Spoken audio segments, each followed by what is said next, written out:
ओम शांति। ओम शांति। आज की तारीख है 17 जून 2021। साकार महावाक्य।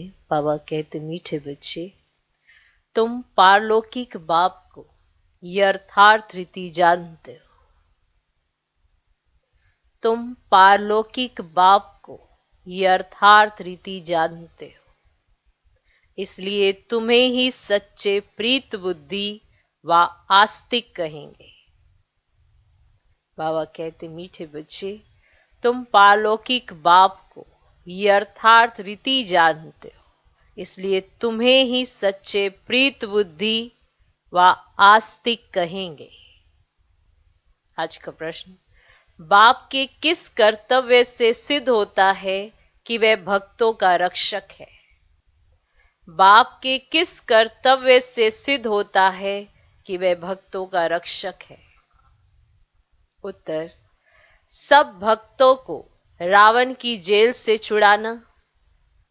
सब भक्तों को रावण की जेल से छुड़ाना, इनसॉल्वेंट से सॉल्वेंट बनाना, यह एक बाप का ही कर्तव्य है। यह एक बाप का ही कर्तव्य है। जो पुराने भक्त हैं, उन्हें ब्राह्मण बनाकर देवता बना देना। जो पुराने भक्त हैं, उन्हें ब्राह्मण बनाकर देवता बना देना, यही उनकी रक्षा है। यही उनकी रक्षा है। भक्तों का रक्षक आया है अपने सभी भक्तों को मुक्ति, जीवन मुक्ति देने। भक्तों का रक्षक आया है अपने सभी भक्तों को मुक्ति, जीवन मुक्ति देने। तो प्रश्न, बाप के किस कर्तव्य से सिद्ध होता है कि वह भक्तों का रक्षक है? उत्तर, सब भक्तों को रावण की जेल से छुड़ाना, इनसॉल्वेंट से सॉल्वेंट बनाना, यह एक बाप का ही कर्तव्य है। जो पुराने भक्त हैं, उन्हें ब्राह्मण बनाकर देवता बना देना, यही उनकी रक्षा है। भक्तों का रक्षक आया है अपने सभी भक्तों को मुक्ति, जीवन मुक्ति देने। आज का गीत है, भोलेनाथ से निराला और कोई नहीं। ओम शांति। यह किसकी महिमा सुने बच्चों ने? गाया जाता है ऊंच से ऊंच भगवान, और भगवान को ही बाप कहा जाता है। वही सारी रचना का रचयिता है। जैसे लौकिक बाप भी रचयिता है अपनी रचना का। पहले कन्या को अपनी स्त्री बनाते हैं, फिर उनसे रचना रचते हैं। 5-7 बच्चे पैदा करते हैं, उनको कहा जाएगा रचना। बाप ठहरा रचयिता। वह हद के रचयिता ठहरे, ये भी बच्चे जानते हैं। रचना को रचयिता बाप से वर्षा मिलता है। मनुष्य को 2 बाप तो होते ही है, एक लौकिक, दूसरा पारलौकिक। बच्चों को समझाया है ज्ञान और भक्ति अलग अलग है। फिर है वैराग्य। इस समय तुम बच्चे संगम पर बैठे हो और बाकी सब कलयुग में बैठे हुए हैं। तो सब बच्चे, परंतु तुमने वेद के बाप को जाना है जो सारी रचना का रचयिता है। लौकिक बाप होते भी उस पारलौकिक बाप को याद करते हैं। सतयुग में लौकिक बाप होते, पारलौकिक बाप को कोई याद नहीं करते, क्योंकि है ही सुखधाम। उस पारलौकिक बाप को दुख में याद करते हैं। यहां पढ़ाया जाता है, मनुष्य को समझदार बनाया जाता है। भक्ति मार्ग में मनुष्य बाप को भी नहीं जानते। कहते भी है परम पिता परमात्मा, हे गॉड फादर, हे दुख हरता सुख करता, फिर क्या देते? सर्वव्यापी। पत्थर में, कन कन, कुत्ते बिल्ली सब में है। परमात्मा बाप को गालियां देने लग पड़ते हैं। तुम बाप के बने हो तो तुम हो गए आस्तिक। तुम्हारी बाप के साथ प्रीत बुद्धि है, बाकी सब की बाप के साथ विपरीत बुद्धि है। अब तुम जानते हो महाभारी लड़ाई भी सामने खड़ी है। पुरानी दुनिया के विनाशार्थ हर 5000 वर्ष बाद कलयुगी पतित दुनिया पूरी हो, फिर सत्युगी की पावन दुनिया स्थापन होती है बाप के द्वारा, जिसको याद करते हैं ना, हे पतित पावन आओ, हे खेवैया हमको इस विषय सागर से निकाल क्षीर सागर में ले जाओ। गांधी जी भी गाते थे पतित पावन सीताराम, हे राम सब सीताओं को पावन बनाओ। तुम सब हो सीताएं, भक्तियां, वे भगवान सब उनको पुकारते, वे तुमको पति से पावन बना रहे हैं। तुमको कहां भी धक्के नहीं खिलाते, ऐसे नहीं कहते तीर्थों पर जाओ, कुंभ के मेले पर जाओ, नहीं। ये नदियां कोई पतित पावनी नहीं है। पतित पावन एक ज्ञान का सागर बाप है। सागर व नदियों को कोई याद नहीं करते हैं, पुकारते हैं बाप को, हे पतित पावन बाबा हमको पावन बनाओ। बाकी पानी की नदियां तो सारी दुनिया में है, वह थोड़ी पतित पावनी है। पतित पावन एक बाप को ही कहा जाता है, वह जब आए तब आकर पावन बनाए। अब भारत की महिमा बहुत भारी है। भारत सब धर्मों का तीर्थ स्थान है। शिव जयंती भी यहाँ गाई जाती है। अब सतयुग तो है ही पावन दुनिया, उसमें देवी देवता रहते हैं। अब देवताओं की महिमा गाई जाती है। क्या? सर्वगुण संपन्न, 16 कला संपूर्ण। अब चंद्रवंशियों को 14 कला कहेंगे। फिर सीढ़ी नीचे उतरते हैं, बाप आकर सेकंड में सीढ़ी चढ़ाए, शांति धाम सुख धाम में ले जाते हैं। फिर 84 का चक्र लगाए, सीढ़ी उतरते हैं। 84 जन्म कोई ने तो जरूर लिए होंगे। अब मुख्य सर्वशास्त्रमयी शिरोमणि गीता, श्रीमद् भगवत माना भगवान की गाई हुई। परंतु भगवान किसको कहा जाता है ये पतित मनुष्य नहीं जानते।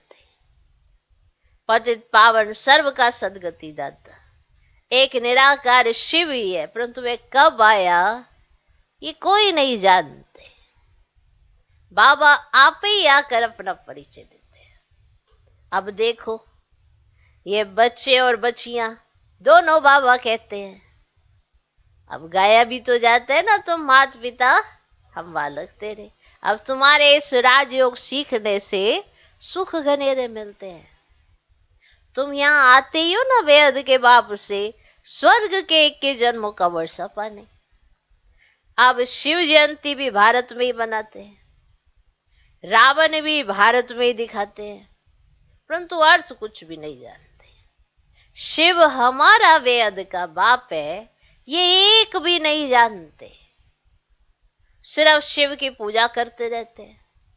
जब सारा झाड़ तमो प्रदान हो जाता है तब बाप आते हैं। नई दुनिया में भारत स्वर्ग था, अब भारत में ही सतयुग था, अब भारत में ही अब कलयुग है। तो बाप समझाते पहले पहले तुम स्वर्ग के मालिक थे, अब तुम 84 जन्म भोग नरकवासी बने हो। अब मैं तुमको राजयोग सिखलाए, मनुष्य से देवता, पति से पावन बनाता हूं। भक्ति अर्थात ब्रह्मा की रात, ज्ञान अर्थात ब्रह्मा का दिन। तुम ब्रह्मा कुमार कुमारियां दिन में जाते हो। इस पुरानी दुनिया को अब आग लगनी है। बरोबर महाभारत लड़ाई है, बरोबर इस महाभारत लड़ाई के बाद ही भारत स्वर्ग बन जाता है। अनेक धर्म विनाशो एक धर्म की स्थापना होती है। तुम बच्चे बाबा के मददगार बन आदि सनातन देवी देवता धर्म की स्थापना कर रहे हो। तुम स्वर्ग के मालिक बनने लायक बन जाएंगे तो फिर विनाश शुरू हो जाएगा। यह है शिव बाबा का ज्ञान यज्ञ। फिर शिव कहो व रुद्र कहो, कृष्ण ज्ञान यज्ञ कभी नहीं कहा जाता। सतयुग त्रेता में यज्ञ होता ही नहीं, कोई यज्ञ नहीं रचा जाता सतयुग त्रेता में। यज्ञ तब रचा जाता है जब उपद्रव होता है, तब यज्ञ रचते हैं। जब कोई उपद्रव होता है, माना कोई आपदा आ जाती है, अनाज नहीं होगा, वह लड़ाई लगेगी, तो यज्ञ रचेंगे शांति के लिए। समझा? तुम बच्चे जानते हो विनाश होने बिगर तो भारत स्वर्ग बन ना सके। भारत माता शिव शक्ति सेना गाई हुई है, वंदना पवित्र की ही की जाती है। तो माताओं को वंदे मातरम कहा जाता है, क्योंकि तुमने श्रीमत पर भारत को स्वर्ग बनाया है। अब बाप कहते हैं मौत तो सबके सिर पर खड़ा है, इसलिए अब यह एक जन्म पवित्र बनो और बाप को याद करो, तो तुम तमो प्रधान से सत्व प्रधान बन जाएंगे। अभी तुम शूद्र से ब्राह्मण बन फिर देवता बनेंगे, ये कोई नई बात नहीं है। कल्प कल्प हर 5000 वर्ष के बाद यह चक्र फिरता रहता है, नरक से स्वर्ग बनता है। पतित दुनिया में मनुष्य जो कुछ कर्म करते हैं वह भी कर्म हो जाता है।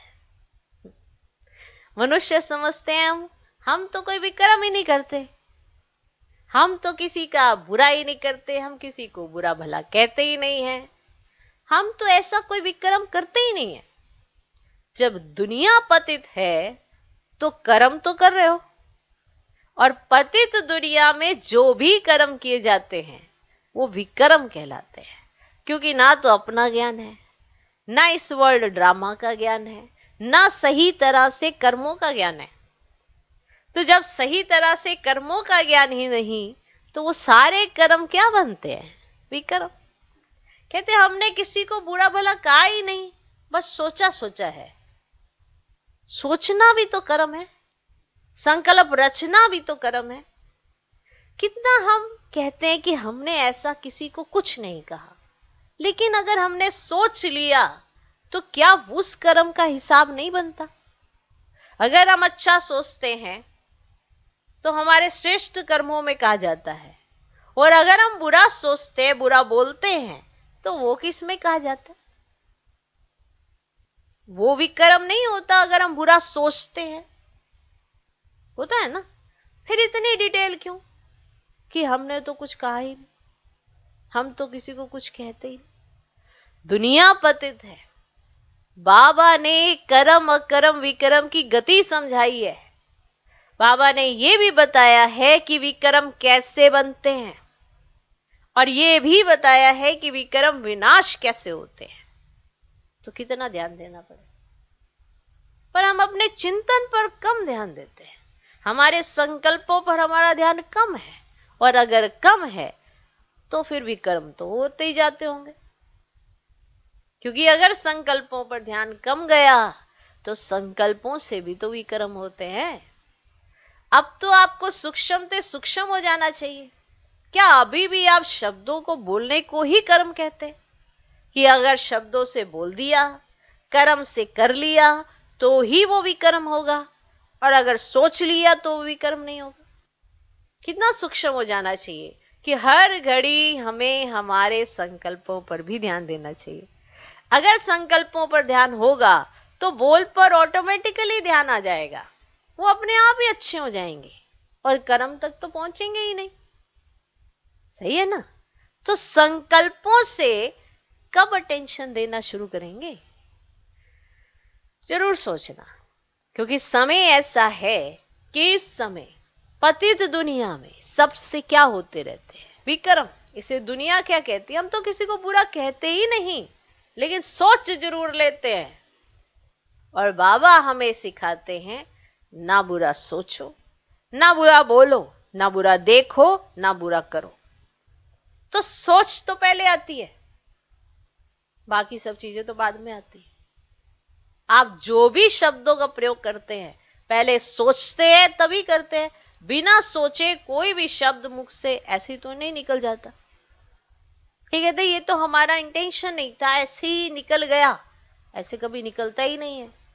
अच्छी चीजें क्यों नहीं निकलती मुख से ऐसे ही? बुरी क्यों निकलती हैं? क्योंकि चारों तरफ तमो प्रधानता है और आत्मा उस तमो प्रधानता के प्रभाव में है, पतित दुनिया में है, इसलिए उससे क्या होते रहते हैं? विकर्म। ओके, विकर्मों की परिभाषा जरूर समझ में आनी चाहिए कि ऐसा ना हो कि मनुष्य कह गए मुझे पता ही नहीं चला, मेरे तो विकर्म ही बने जा रहे थे। जब उसका खाता चेक किया तो उसने संकल्पों में बहुत विकर्म किए थे, जिससे उसके विकर्मों का खाता कभी खत्म ही नहीं हुआ।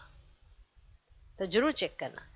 पतित दुनिया में मनुष्य जो कुछ कर्म करते हैं, देखो बैठना भी कर्म है, सोचना भी कर्म है, नहीं? बिना कर्म के तो आत्मा रह ही नहीं सकती, इसीलिए श्रेष्ठ सोचो तो श्रेष्ठ कर्म बनेंगे, और श्रेष्ठ बनेंगे, श्रेष्ठता आएगी, तभी तो बाप के दिल पर चढ़ेंगे, तभी तो पुराने विक्रम विनाश होंगे, नया विक्रम बनेगा ही नहीं। तो पतित दुनिया में मनुष्य जो कुछ कर्म करते हैं वे विक्रम ही बनता है।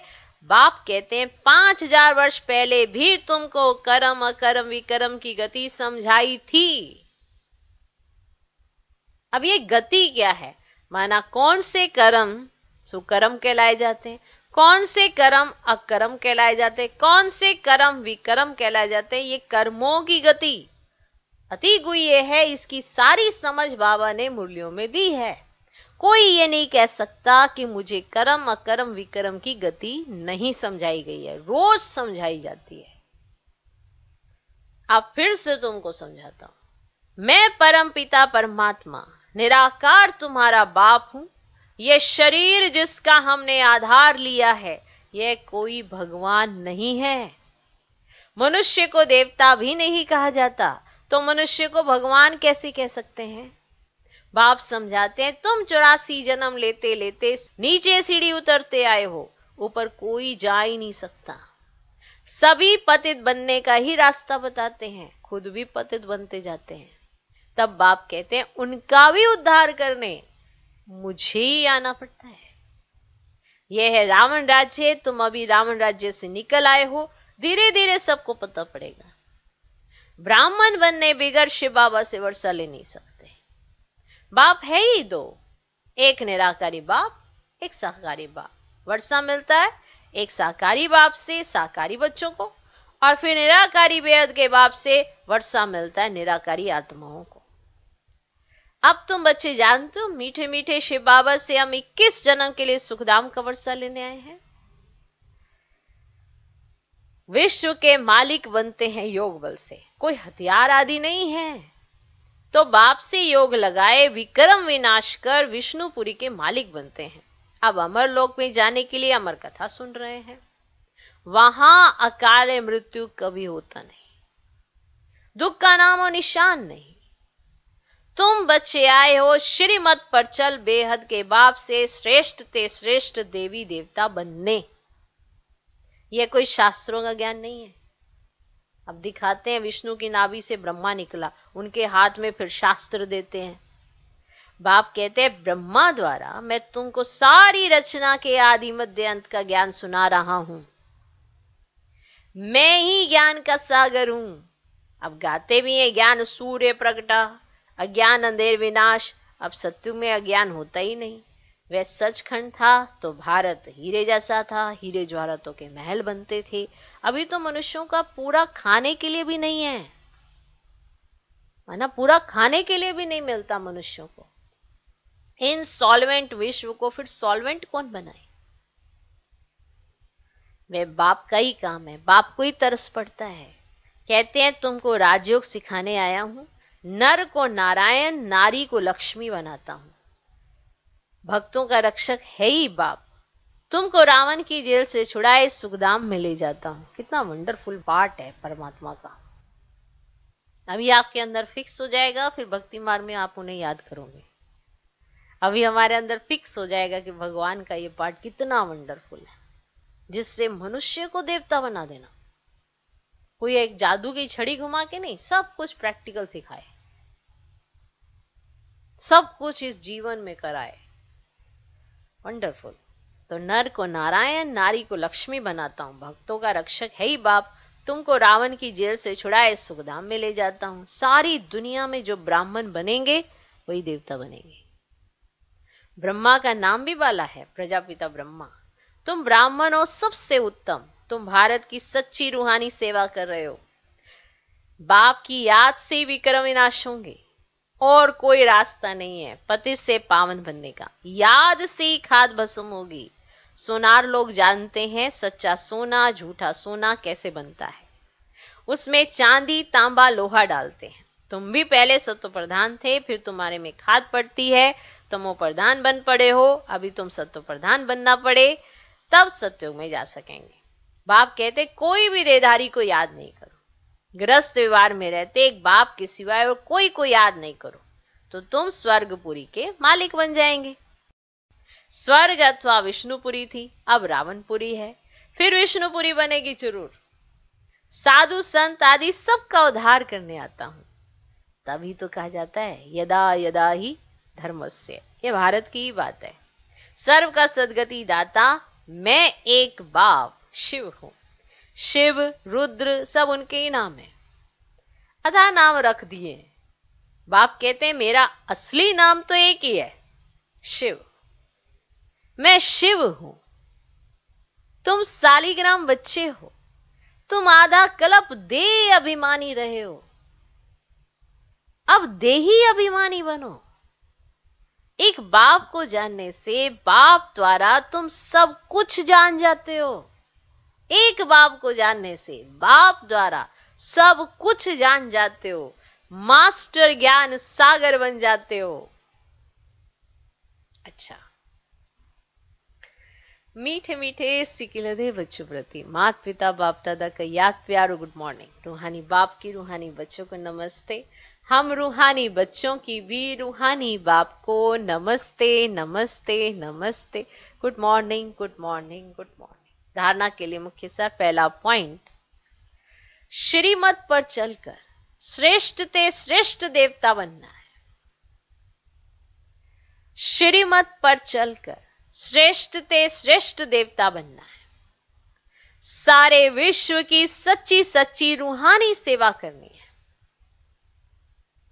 सारे विश्व की सच्ची सच्ची रूहानी सेवा करनी है।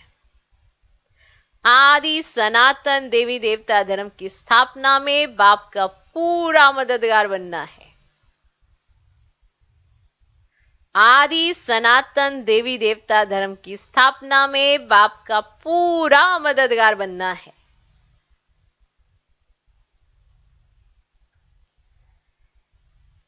श्रीमत पर चलकर श्रेष्ठ ते श्रेष्ठ देवता बनना है। सारे विश्व की सच्ची सच्ची रूहानी सेवा करनी है। आदि सनातन देवी देवता धर्म की स्थापना में बाप का पूरा मददगार बनना है। दूसरा पॉइंट, आत्मा को सच्चा सोना बनाने के लिए एक बाप के सिवाय किसी भी देहधारी को याद नहीं करना है। आत्मा को सच्चा सोना बनाने के लिए एक बाप के सिवाय किसी भी देहधारी को याद नहीं करना है। पालौकिक बाप से सच्ची सच्ची प्रीत रखनी है।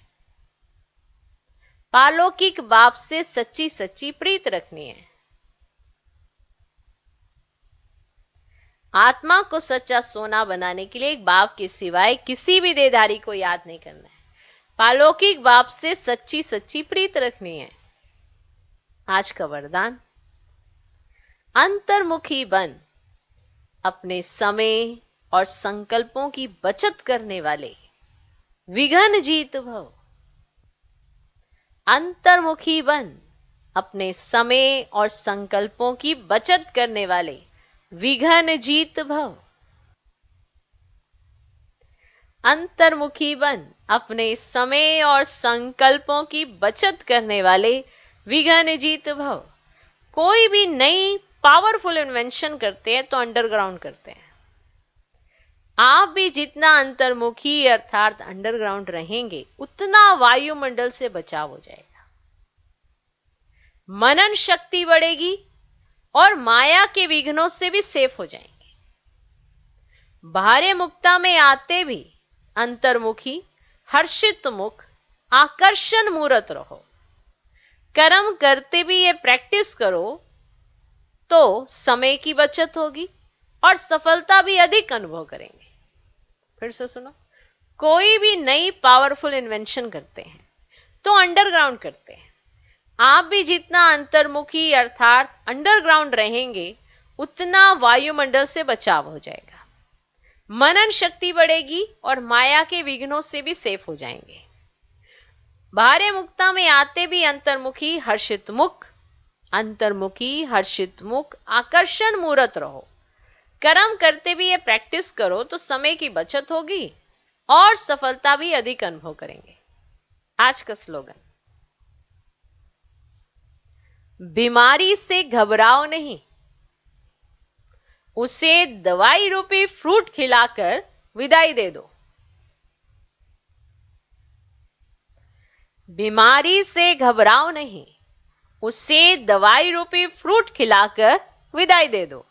देखो, कोई भी बीमारी आती है थोड़े समय के लिए आती है, और अगर आप उसे मेडिसिन दे देते हो, दवाई दे देते हो, तो सदा काल के लिए चली भी जाती है। लेकिन कई क्या करते हैं, जैसे मान लो डॉक्टर ने कहा ये 5-6 दवाइयां खानी है, गोलियां खानी है, और वो दवाई खाते हैं फिर जबरदस्ती 2 दिन, खुराक खानी थी 7 दिन। अब जब 2 दिन खाते हैं और 7 दिन नहीं खाते हैं तो बीमारी जाती ही नहीं है और वो फिर लंबे समय तक साथ में रहती है। और जब वो लंबे समय तक साथ रहती है तो ये भूल जाते हैं कि इसकी जो प्रॉपर मेडिसिन कही गई थी वो हमने नहीं खाई है, जिसकी वजह से बीमारी नहीं जाती है। तो बीमारी से घबराओ नहीं, क्या करो, हाँ, तो उसे दवाई रूपी फ्रूट खिलाकर विदाई दे दो। ओम शांति। मातेश्वरी जी के अनमोल महावाक्य, मनुष्य साक्षात्कार में कैसे जाते हैं। ये जो साक्षात्कार में जाना होता है तो इसकी फिलॉसफी भी बहुत महीन है। ये अंतर्वाहक शरीर से जाकर घूम आते हैं, ये अंतर्वाहक शरीर से जाकर घूम आते हैं। जैसे कोई बाहर घूमने जाता है ना, तो ऐसे नहीं घूमने गया तो मरा, मना ऐसे नहीं किया, मैंने शरीर से ऐसे निकला, अंतर्वाह घूमने गया, वो मर गया, बस अब चलो इसको जलाओ, ऐसे माना, ऐसे मरा। घूम कर फिर वापस लौट कर आएगा ना जो घूमने गया है, कि घूमने गया और मर गया, वो घूम कर आकर वापस लौट कर आएगा ना। तो यह भी आत्मा इस बॉडी से निकल अंतर्वाहक शरीर से सैर करने जाती है। थोड़े समय के लिए इनकी आत्मा उड़ता पंछी है। ये भी परमात्मा का काम है, जो उनकी रस्सी को खींच दिव्य दृष्टि से उनको साक्षात्कार कराता है। सबको नहीं ऐसा होता ना, सबको तो नहीं ऐसा होता। तो ये भी आत्मा इस बॉडी से निकल अंतर्वाहक शरीर से सैर करने जाती है। थोड़े समय के लिए इनकी आत्मा उड़ता पंछी है। ये भी परमात्मा का काम है, जो उनकी रस्सी को खींच दिव्य दृष्टि से उनको साक्षात्कार कराता है। जैसे रात को हम जब शरीर से न्यारी आत्मा हो सुख पथ अथवा स्वप्न की अवस्था में चले जाते हैं, तो उसी समय शरीर शांत है, तो देह और देह के धर्म भूल जाते।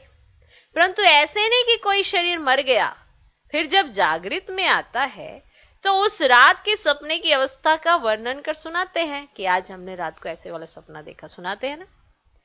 वैसे परमात्मा के साथ योग लगाने से परमात्मा फिर दिव्य दृष्टि से आत्मा को सैर कराते हैं। फिर जब ध्यान से उठते हैं तो वो देखा हुआ साक्षात्कार फिर वर्णन कर सुनाते हैं कि हम ये देख कर आए। तो वह स्वपन रजोगुण तमोगुण भी होता है, ये ध्यान फिर सतोगुण अवस्था है। तो ध्यान में कोई शरीर मरता नहीं है, मगर शरीर की वासना गुम हो जाती है। तो ध्यान में शरीर कोई मरता नहीं है, शरीर की वासना गुम हो जाती है। जैसे क्लोरोफॉर्म देने से शरीर की सुध बुध भूल जाती है। देखो, डॉक्टर जब कोई अंग को डेड करते हैं तो इंजेक्शन लगाकर डेड कर देते हैं, परंतु और इंद्रियां तो चलती हैं। तो ध्यान भी इसी तरह से है कि आत्मा कोई उड़कर सैर कराती है, परंतु शरीर मर नहीं जाता। अब ये रस्सी खींचने की स्मृति भी परमात्मा में है, ना कि मनुष्य आत्मा में। समझा? समझा? अच्छा, ओम शांति।